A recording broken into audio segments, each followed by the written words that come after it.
Apa cà phê apa chân này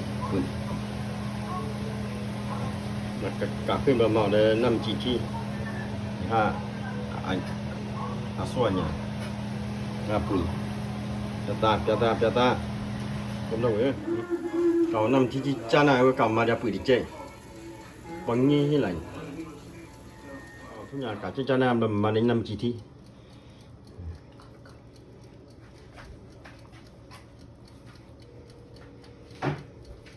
đi đâu vậy mini pada pui aku cakap dia mah aku tadi nak wei dia ini nak wei dekat mama dia dah cici nam cici cina nak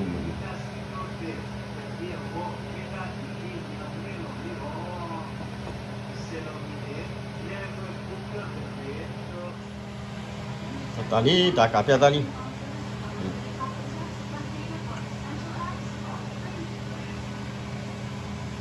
cái đó đi ở đi ở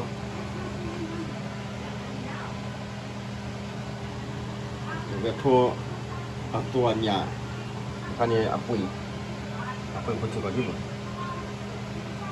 kacau mình họ chân nào để năm chỉ thị